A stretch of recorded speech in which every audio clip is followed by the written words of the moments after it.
का जीवन व्यतीत नहीं किया, उसका उद्धार कैसे होगा। तो नामकरण से बात आई। बच्चों के आइडल कौन है?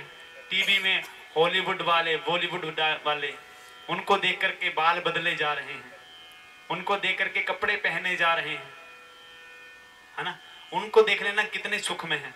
आप सुनते होंगे हर वर्ष कोई ना कोई एक्टर ने कमरे में ही गुमसुम आत्महत्या कर लेते हैं। सुनते ना हर वर्ष, एक वर्ष की बात नहीं, हर वर्ष क्यों होता है? उनके पास धन की कमी है, किसी चीज की कमी है, इतना दुख में वो जीवन व्यतीत करते हैं। वो दुनिया के दिखावे के चक्कर में कहीं ऐसे फंस जाते हैं कि अपने आप को नष्ट करने के सिवा कहीं भी सुख नहीं है। आप देखते होंगे पूज्य श्री प्रेमानंद जी महाराज जी के पास हर दूसरा जो टीवी में आने वाला है वहां पर जाता है, उनसे आशीर्वाद लेता है, उनसे जीवन के विषय में चल रहे कष्ट का अनुभव अपना बताता है। तो अगर उनके पास इतना पैसा हो, रुतबा है, नाम है, सुख सुविधा होती तो वो उनके पास जाते। लेकिन जीवन में ना तो पैसा सुख देता है, ना परिवार, ना संसार। सुख तो केवल प्रभु के चरणों में ही है।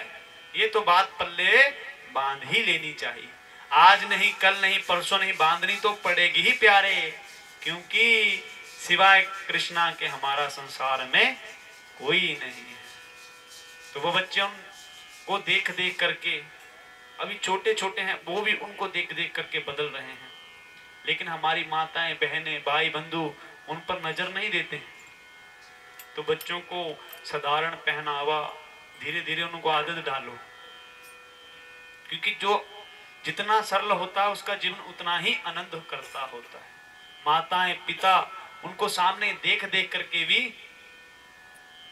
कुछ नहीं कहते। ये आज के बच्चे हैं। आपने देखा मैया जो चुनरियां आपके सिर में दिख रही है ना, मुझे नहीं लगता आने वाले और 3 सालों के बाद जो नई जनरेशन है किसी के सर पे चुनरी है।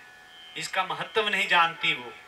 वृंदावन जाते हैं सभी, लेकिन सभी संत यही गुजारिश करते हैं कि वृंदावन को धर्म स्थल बनाओ, ना कि पिकनिक स्पॉट बनाओ।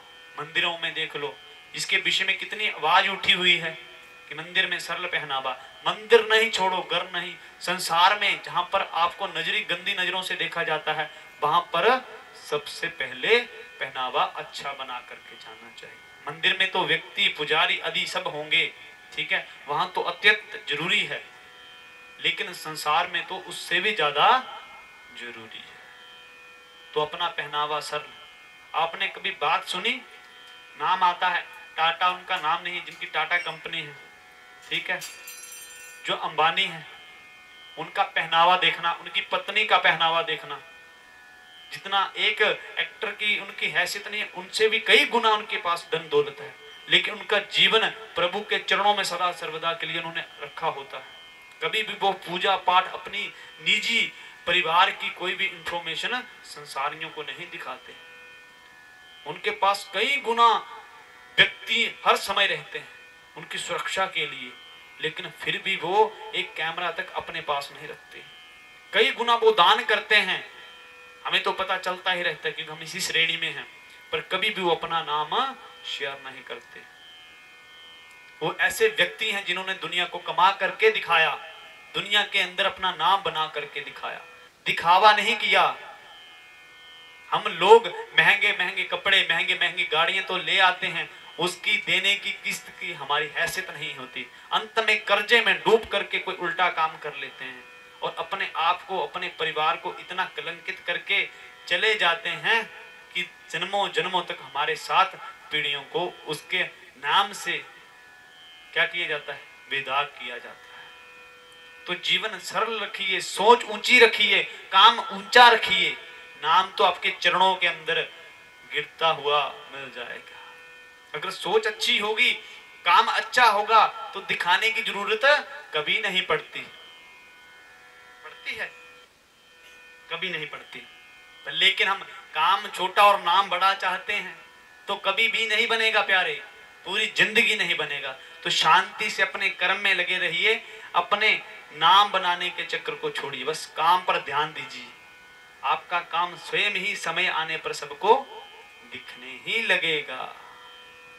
तो ऐसे ही राजा परीक्षित ने अब उनके सामने प्रार्थना की है कि ऐसा कोई व्यक्ति है जो कि नीच कुल में, जो पापी घर हो, उसमें जन्म लेकर के भगवान को प्राप्त किया। तो कहते हैं कि असुरों के घर में हिरणाक्ष के पुत्र प्रहलाद जी ने असुरों के कुल में, असुरों को क्षेत्र में जन्म लेकर के साक्षात नारायण जी के गोद में आसन जो है प्राप्त किया है। बोली प्रहलाद जी महाराज की जय।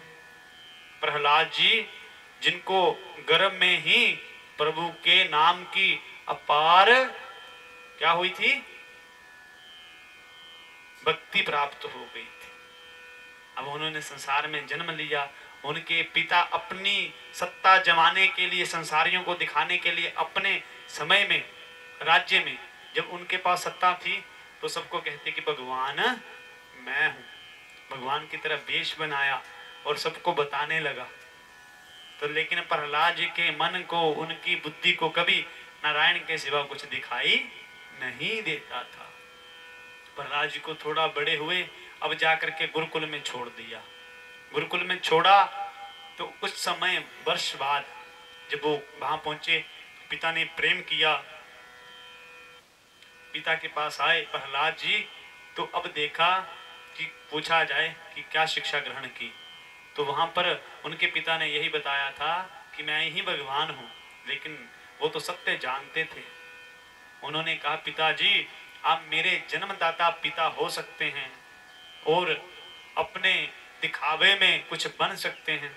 परम सत्य केवल यही है, नारायण ही सबके पिता हैं, नारायण में ही सृष्टि समाई है। उसके उपरांत जा करके फिर वो गुस्से से आग बबूले होकर के हिरणाक्ष उनके गुरुजी के पास गए हैं। तो गुरुजी ने क्षमा याचना चाही और कहते हैं कि कुछ समय दो, हम इनको सिखा देंगे। फिर भी वही दोबारा ऐसा घटित हुआ।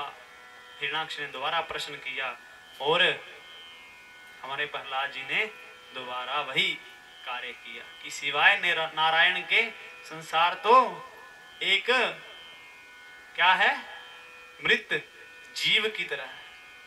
एक मृत प्राणी का शरीर होता ना, जब मर जाए प्राणी तो कैसे दिखाई देता है, वैसा ही थोड़े दिन रखो तो सड़ना गलना शुरू हो जाता है।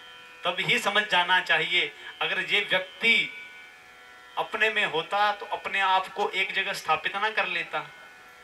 हम बचपन से बड़े होते हैं, बड़े होकर के जवानी का जोश दिखाते हैं, जवानी में स्थापित ना हो जाते, क्रीमें लगाते हैं कि कहीं बूढ़े ना हो जाएं, है ना, कहीं रोज नहा रहे हैं, दातुन कर रहे हैं कि कहीं दांत टूट ना जाएं, पर लेकिन समय आने पर दांत भी टूट जाएंगे और बूढ़े भी हो जाएंगे।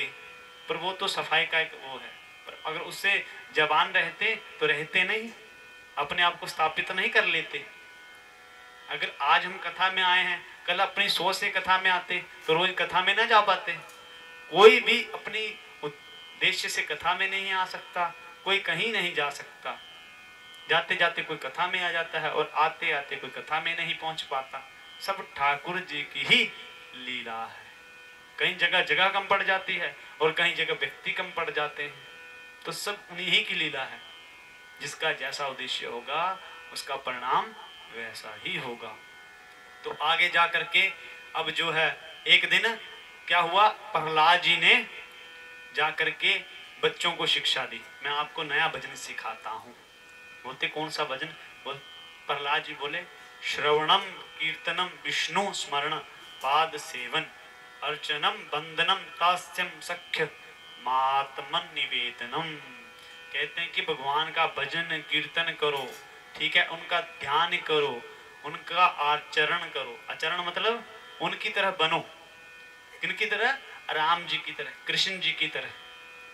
देखो कृष्ण जी, एक तो चोर होता है ना, चोर, उसको काल कोठरी में डाला जाता है। जो पैदा ही जेल में हुआ, उससे बड़ा कोई चोर हो सकता है? उनसे सुनो कि वो चोरी करके भी चोरों में नाम ना गिना सके।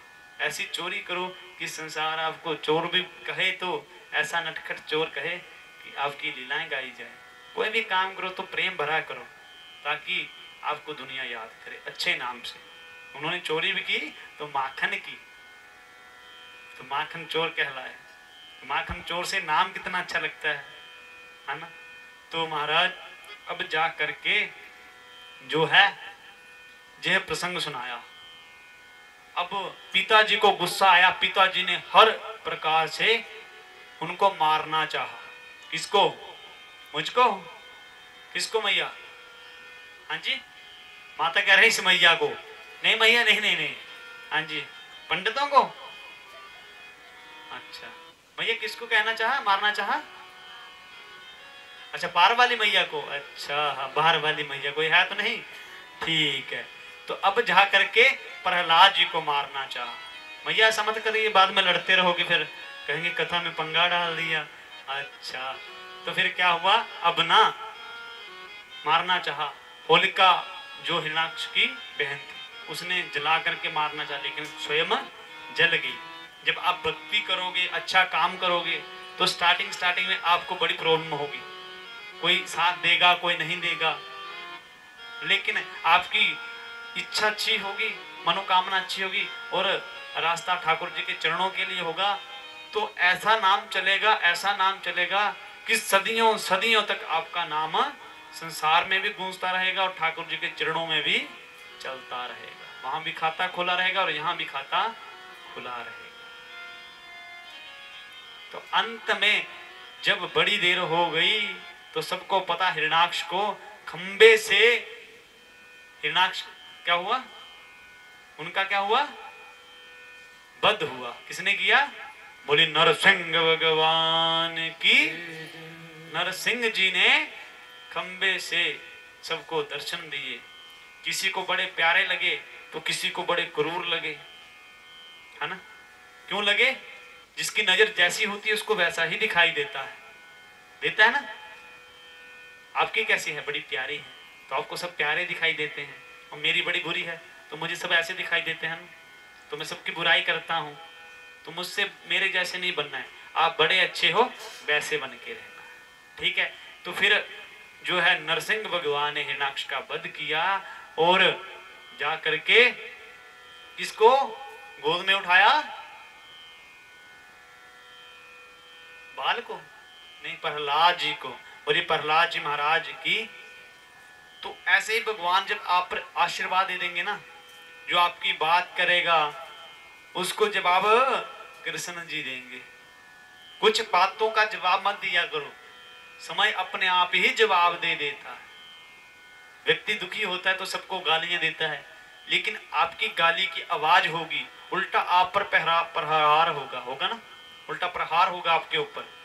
लेकिन समय दिखाता है कि जवाब कैसे मिलता है। बस अपने काम में लगे रहो, समय ऐसा बदलेगा, जो बात करता था बात करना तो दूर नजर भी नहीं उठा पाएगा, लेकिन आपकी मेहनत इतनी अच्छी होनी चाहिए उस काम के प्रति, सिवाय काम पर ध्यान रखो, बाकी तो अपने आप ही होता जाएगा। बोले प्रहलाद जी महाराज की। तो आप जैसे भक्तों का तो भगवान कल्याण करते हैं, मेरे जैसे पापियों का भी कल्याण कर देते हैं। आपके साथ जुड़ करके मेरा भी कल्याण हो जाता है ना, अन्यथा मैं तो बड़ा ही पापी हूँ। तो एक भजन मेरे लिए हो जाए तो सभी तालियां बजाएंगे ना, ताकि मेरा भी कुछ बन जाए। कौन बजाएगा? दिखना मेरे से कौन प्रेम करता है। अपने लिए तो बड़ी अच्छी बजा रहे हो ना।